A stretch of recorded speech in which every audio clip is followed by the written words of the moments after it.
하늘이 제발, 뚫린 듯 눈좀 쏟아지던 떼봐. 무자비한 나 폭우 어떡해. 속에서 나는 질척이는 붉은 황토 진흙탕 위에 두 무릎을 꿇고 주저앉아 있었다. 시뻘건 진흙더미에 파묻힌 채 처참하게 구겨진 빨간색 우체국 오토바이의 잔해, 그리고 내 품 안에서 서서히 굳어가는 작고 누런 몸뚱이 하나. 비옷의 모자는 이미 벗겨져 나간 지 오래였고 빗물과 범벅이 된 눈물이 내 턱 끝을 타고 쉴 새 없이 뚝뚝 떨어져 내렸다.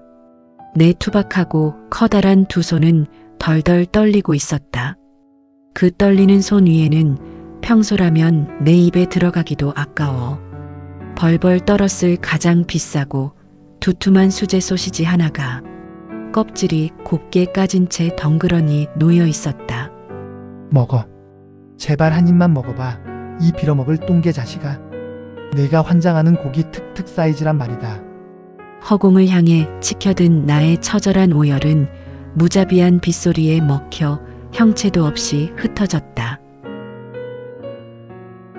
아이고 최 주무관님, 형님의 무릎 보호대가 오늘따라 더 두툼해 보입니다. 새벽 5시 지하 분류장에 가득 찬 매캐한 종이 먼지와 값싼 자판기 커피 냄새가 내 식어가는 폐부 깊숙이 스며들었다. 컨베이어 벨트 위로 사정없이 쏟아지는 수만 통의 우편물과 택배 상자들 앞에서 우리는 기계처럼 손을 놀렸다. 형님의 구분 등 위로 지난 수십 년간 짊어졌을 남의 소식들이 땀자국처럼 얼룩져 있었다. 세상은 스마트폰 터치 한 번으로 모든 것이 해결되는 시대라지만 여전히 누군가의 체온이 담긴 편지, 시골 노모가 싸보낸 참기름병, 그리고 벼랑 끝에 몰린 이들에게 날아드는 독촉장까지 이 도시의 가장 깊고 후미진 핏줄까지 피를 돌게 하는 것은 결국 우리 같은 우체부들의 두 발과 오토바이였다. 그의 여름 쨍한 햇살 아래 오토바이를 몰고 달리는 내 헬멧 속으로 줄줄 흘러내리는 땀 사이로 소금기가 배어나와 눈동자를 따갑게 찔러댔다. 우편함이 제대로 갖춰지지 않은 산정동 달동네는 그야말로 숨이 턱턱 막히는 고행길이었다. 하지만 나는 가파른 계단을 오르면서도 습관처럼 주머니에 챙겨둔 바카스 한 병을 만지작거렸다. 가난은 죄가 아니었으나 형벌과도 같은 것이었다. 내 어린 시절 빚쟁이들을 피해 도망다니던 우리 가족에게 유일하게 사람 대접을 해주며 따뜻한 엽서를 손에 쥐어주던 옛 우체부 아저씨의 굵고 투박했던 손가락을 기억하고 있었기 때문이다. 내가 우편물을 배달하는 것은 세상의 후미진 곳에 아직 당신이 세상과 연결되어 있다는 작고 다정한 안부를 묻는 일과도 같았다. 그리고 그 고단하고 외로운 비탈길에 언제부턴가 축축한 코를 킁킁거리며 나타난 누렁이 녀석이 나의 유일하고도 지독한 파트너로 자리 잡기 시작했다. 처음 만난 날 나는 평상에 앉아 편의점에서 사온 싸구려 참치 샌드위치 포장을 막 뜯었을 때였다. 한쪽 귀는 쫑긋 서 있고 다른 쪽 귀는 반쯤 접혀 내려간 누런 털에 검은 얼룩이 덕지덕지 묻은 전형적인 동네 똥개 한 마리가 내 발치에 앉아 있었다. 목줄도 없이 온 동네를 쏘다니는 녀석인 듯 털에는 도깨비 바늘이 가득 묻어 있었고 코는 바짝 말라 있었다. 녀석은 꼬리를 치지도 짖지도 않은 채 그저 세상에서 가장 불쌍하고 애처로운 눈빛으로 내 손에 들린 샌드위치를 뚫어져라 쳐다보고 있었다. 가난이 사람의 몸을 갉아먹듯 녀석의 깡마른 몸에서도 배고픔이라는 지독한 형벌의 흔적이 역력했다. 나는 혀를 끌끌 차며 한 입 베어문 샌드위치의 반쪽을 뚝 떼어 녀석의 앞발 근처에 던져주었다. 이놈아, 너도 고단한 팔자구나. 처먹어라. 그날부터 산정동 비탈길은 내게 묘한 골칫거리가 되었다. 오토바이 엔진 소리가 골목 어귀에 울리기 무섭게 그 접힌 귀를 펄럭이며 누렁이 녀석이 쏜살같이 달려 나오기 시작한 것이다. 녀석은 내가 우편함에 편지를 꽂을 때마다 내 장화코를 핥아댔고 소시지 부스러기를 내놓으라며 내 허벅지에 두 앞발을 턱턱 올려대며 생떼를 썼다. 얄밉기 짝이 없는 녀석이었지만 이상하게도 산정동 배달 코스에 녀석이 보이지 않는 날이면 내 오토바이 백미러를 힐끔거리는 횟수가 늘어갔다. 나도 모르는 사이에 그 귀찮은 찰거머리의 체온이 팍팍한 우체부의 일상에 작은 숨구멍이 되어주고 있었던 것이다. 사람의 계산된 머리로는 결코 흉내낼 수 없는 밑바닥 생명들의 뜨겁고 순수한 온기가 가난이라는 무거운 짐을 지고 오르막길을 올라야 하는 늙은 지게꾼의 어린 시절 아픔을 조용히 안아주고 있었다. 산정동의 비탈은 늙은 우체부의 무릎 연고를 사정없이 갉아먹으며 매일같이 그 억척스러운 민낯을 내보였다. 폭염주의보가 연일 맹위를 떨치던 그의 여름 헬멧 속 줄줄 흘러내리는 땀 사이로 소금기가 배어 나와 눈동자를 따갑게 찔러댔다. 우편함조차 제대로 갖춰지지 않은 다닥다닥 붙은 판잣집 사이를 오르는 일은 그야말로 숨이 턱턱 막히는 고행길이었다. 하지만 나는 가파른 계단을 오르면서도 습관처럼 주머니에 챙겨둔 사탕 몇 알과 낡은 펜 한 자루를 만지작거렸다. 그것은 이 신선한 동네를 살아가는 사람들을 향한 나만의 작고 미련한 의식과도 같았다. 꼭대기집 홀몸 할머니의 문 앞에 며칠째 고지서가 쌓여 있으면 나는 문을 두드려 기어이 인기척을 확인하고 나서야 발길을 돌리곤 했다. 글을 읽지 못해 아들이 보낸 편지를 품에 안고만 계시는 칠성네 할머니를 마주치는 날이면 나는 오토바이 시동을 끄고 평상에 마주 앉아 편지지를 펼쳤다. 어머니, 올해는 비가 많이 와서 농사가 영 시원찮네요. 허리 아프신 데는 좀 어떠신지요? 내가 남의 자식 노릇을 하며 눅눅한 목소리로 편지를 읽어내려갈 때면 할머니의 깊게 펜주름 사이로 소리 없는 눈물이 강물처럼 흘러내렸다. 낡고 녹슨 대문 경첩이 빠져 끙끙대는 윗집 호라비의 문짝을 고쳐주는 날도 허다했다. 남들은 내게 오지랖이 넓다며 손가락질을 했고 최주무관 형님은 내가 무슨 이 동네 통장이냐 동사무소 직원이냐 내 몸부터 챙겨라 라며 혀를 찼다. 대단한 사명감이나 알량한 동정심 때문이 아니었다. 그저 찢어지게 가난했던 내 어린 시절 빚쟁이들을 피해 도망다니던 우리 가족에게 유일하게 사람 대접을 해주며 따뜻한 안부를 물어주던 옛 우체부 아저씨의 굵고 투박했던 손가락을 기억하고 있었기 때문이다. 내가 우편물을 배달하는 것은 이 모진 세상 구석진 곳에 아직 당신이 세상과 연결되어 있다는 작고 다정한 온기를 전하는 일이었다. 그리고 그 고단하고 외로운 비탈길에 샌드위치 반쪽으로 맺어진 누렁이 녀석이 나의 유일하고도 지독한 그림자로 스며들기 시작했다. 처음엔 그저 밥동량이나 하는 흔한 똥개인 줄 알았다. 하지만 녀석은 놀라울 만큼 정확한 체내시계를 장착한 듯했다. 내 빨간 오토바이의 털털거리는 엔진 소리가 산정동 초입에 울려 퍼지기만 하면 어느 골목에선가 흙먼지를 일으키며 쏜살같이 튀어나왔다. 한쪽 귀가 접힌 그 우스꽝스러운 몰골을 하고서도 녀석은 마치 자기가 이 구역의 호위무사라도 되는 양 내 오토바이 앞에서 달리기 시작했다.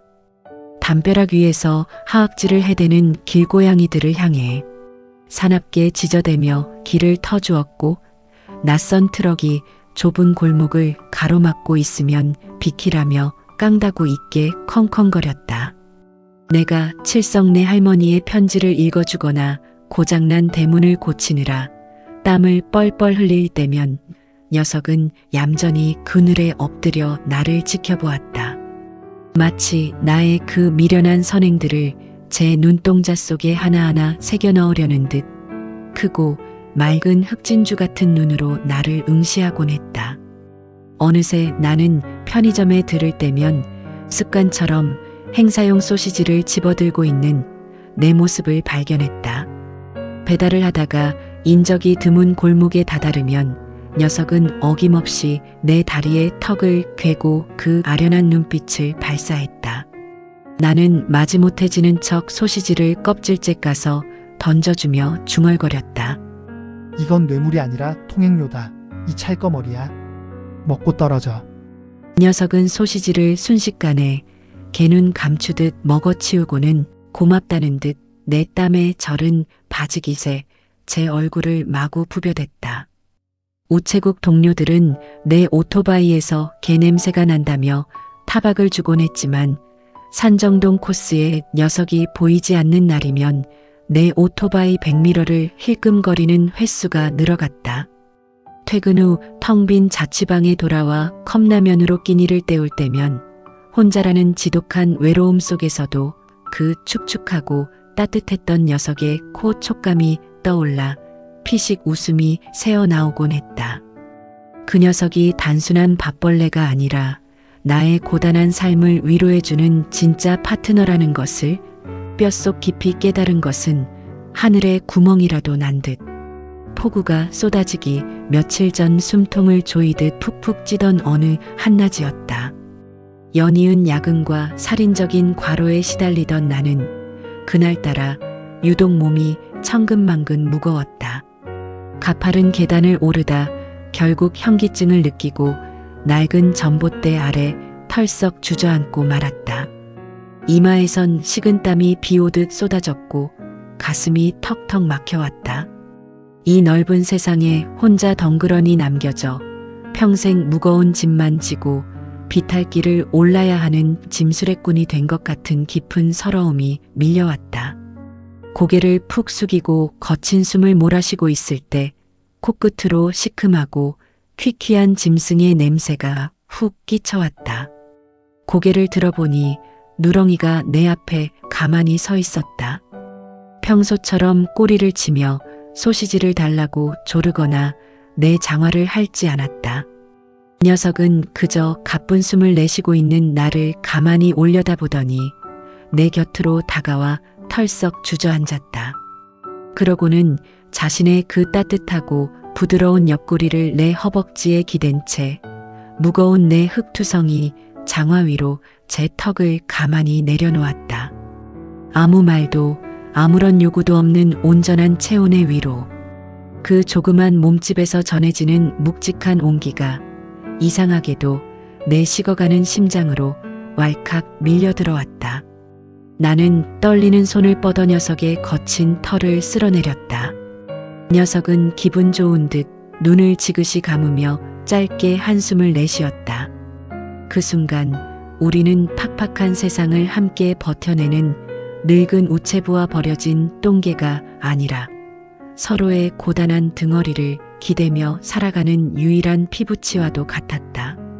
하지만 운명이라는 잔인한 놈은 꼭 그렇게 평화로운 틈을 타 가장 끈적하고 무더운 날 예고도 없이 등 뒤로 스며드는 법이었다. 남풍을 타고 밀려온 습한 공기가 산정동 달동네를 무겁게 짓누르던 오후, 하늘이 먹물을 부어놓은 듯 새카맣게 변하더니 세상의 모든 것을 씻어내리려는 듯 흉포한 장맛비를 예고하는 음산한 천둥 소리가 산등성이를 넘어오기 시작했다. 일기예보에서 산간 지역에 기록적인 폭우가 쏟아질 것이라며 요란하게 경고 방송을 뿜어대고 있었을 때 나는 그저 마음이 다급할 뿐이었다. 빗방울이 굵어지기 전에 산정동 꼭대기 마을의 배달을 서둘러 마쳐야만 했다.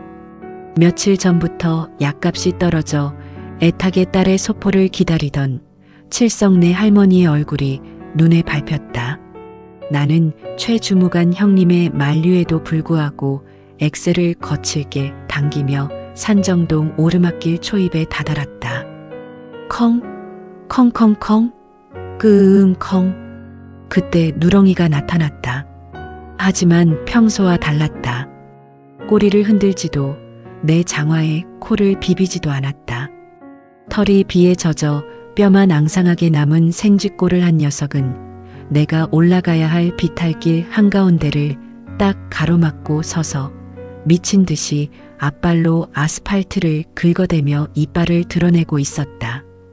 비키라고 경적을 울려도 녀석은 끄떡도 하지 않았다. 오히려 오토바이 앞바퀴를 향해 이빨을 드러내며 으르렁거렸다. 이 녀석이 오늘따라 왜 이래? 빨리 안 비켜. 비가 거세지기 시작했고 나의 인내심도 바닥을 드러냈다.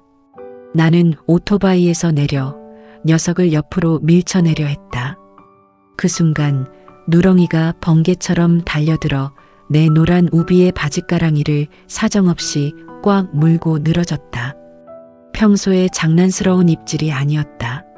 살같이 얼얼할 정도로 턱에 힘을 꽉 준 채 녀석은 체중을 실어 나를 산정동 오르막길의 반대편으로, 그러니까 산 아래쪽으로 질질 끌어당기려 안간힘을 쓰고 있었다. 나는 녀석의 완강한 저항에 당황하며 짜증을 섞어 소리쳤다. 야, 놔. 이거 안 놔? 나 오늘 배달 밀렸단 말이야. 녀석을 떼어내려 발버둥치며 옥신각신하던 바로 그 찰나였다. 녀석과 내가 엉겨붙어 산길 초입에서 3~4미터쯤 뒤로 밀려났을 때 갑자기 발밑에 땅이 기분 나쁘게 우르릉거리는 굉음이 진동했다. 마치 거대한 산이 낮게 신음을 토해내는 듯한 소리였다. 내가 본능적으로 고개를 들어 비탈길 위쪽을 바라본 순간 내 시야를 가득 채우던 산정동의 비좁은 아스팔트 길이 마치 누군가 거대한 융단을 잡아당긴 것처럼 꿀렁이며 토째로 쏟아져 내리기 시작했다. 그것은 압도적인 죽음의 공포였다. 수천 톤의 흙더미와 바위가 산정동의 낡은 판잣집들을 집어삼키며 내가 오토바이를 세워두었던 그 자리를 순식간에 시뻘건 황토 진흙더미 속에 파묻어버렸다. 오토바이 엔진 소리도 경적 소리도 칠성내 할머니에게 전하려던 약 봉투도 모두 그 깊고 어두운 흙탕물 속으로 영원히 사라져버렸다. 그리고 누렁이가 내 바짓가랑이를 물고 늘어지던 그 절박했던 순간이 나의 낡고 고단했던 목숨을 산사태의 아가리에서 단 1초의 차이로 건져 올린 기적의 운명이었다는 것을 깨닫는 순간 나는 자리에 주저앉아 멍하니 녀석을 바라보았다. 하지만 기적의 보답은 미물에게 너무도 잔혹했다. 산사태의 여파로 쏟아져 내린 거대한 바위 파편 하나가 나를 구하기 위해 바짓가랑이를 물고 있던 누렁이의 가냘픈 뒷다리를 덮쳤다. 녀석은 끄응하는 짧은 신음을 토해내며 진흙탕 위에 쓰러졌다. 뒷다리에서는 붉은 피가 황토물과 섞여 흘러나오고 있었다. 나는 미친 듯이 달려가 바위를 치우려 했지만 내 힘으로는 역부족이었다. 녀석을 품에 안고 병원으로 달리려 했으나 녀석은 내 품에서 마지막 힘을 짜내어 접혀있던 그 귀여운 귀를 쫑긋거리며 내가 매일 아침 던져주던 소시지를 기다리듯 내 장화코를 향해 아주 천천히 그리고 아주 힘겹게 마지막 꼬리를 흔들어 보였다. 그것은 늙은 우체부에 미련했던 선행을 온몸으로 기억하는 세상에서 가장 애달프고도 숭고한 보답의 몸짓이었다. 그리고 녀석의 크고 맑은 눈동자가 서서히 생기를 잃어가고 그 따뜻했던 체온이 차가운 빗물 속에 식어갈 때 나는 녀석의 시신을 품에 안고 짐승처럼 울부짖었다. 가난이라는 형벌에 갇혀 평생 무거운 짐만 지고 비탈길을 올라야 했던 늙은 지게꾼의 삶을 구원해 준 것은 으리으리한 재력이나 기적 같은 우연이 아니라 팍팍한 골목길의 흙먼지 속에서 내가 매일같이 녀석에게 건넸던 보잘것없는 소시지 부스러기와 그 투박했던 다정함이었음을. 선행을 베푸는 삶은 결코 헛되지 않으며 그것이 비록 생명을 거두는 숭고한 보답으로 돌아올지라도 그 온기는 영원히 이 모진 세상의 비탈기를 녹여주는 따뜻한 봄꽃으로 올 것임을. 나는 식어가는 누렁이의 털을 쓸어내리며 흙더미에 파묻힌 내 오토바이의 빨간 잔해를 향해, 그리고 이 비릿한 세상을 향해 뜨거운 눈물을 쏟아냈다.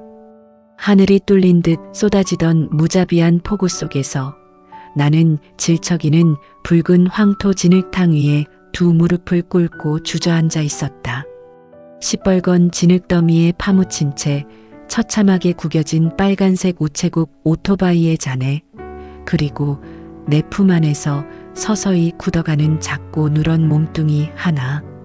비옷의 모자는 이미 벗겨져 나간 지 오래였고 빗물과 범벅이 된 눈물이 내 턱 끝을 타고 쉴 새 없이 뚝뚝 떨어져 내렸다. 내 투박하고 커다란 두 손은 덜덜 떨리고 있었다. 그 떨리는 손 위에는 평소라면 내 입에 들어가기도 아까워 벌벌 떨었을 가장 비싸고 두툼한 수제 소시지 하나가 껍질이 곱게 까진 채 덩그러니 놓여 있었다. 먹어. 제발 한 입만 먹어봐. 이 빌어먹을 똥개 자식아. 내가 환장하는 고기 특특 사이즈란 말이다. 허공을 향해 치켜든 나의 처절한 오열은 무자비한 빗소리에 먹혀 형체도 없이 흩어졌다. 불과 몇 분 전 내 바짓가랑이를 그토록 집요하게 물어뜯던 그 축축하고 뜨거운 주둥이의 감촉이 내 다리에 여전히 생생한 통증으로 남아 있었다.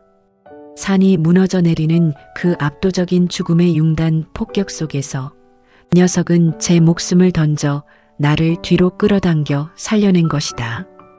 폭풍이 휩쓸고 지나간 산정동 달동네는 처참했다. 칠성네 할머니의 낡은 판잣집도, 내가 땀 흘려 문짝을 고쳐주었던 윗집 호라비의 대문도 모두 무자비한 토사 아래 흔적 없이 사라졌다. 하지만 녀석의 그 결사적인 입질 덕분에 기적적으로 목숨을 건진 나는 비가 그치고 무지개가 희미하게 걸린 며칠 뒤 녀석의 굳은 몸을 안고 산정동 꼭대기에 가장 양지 바른 곳으로 향했다.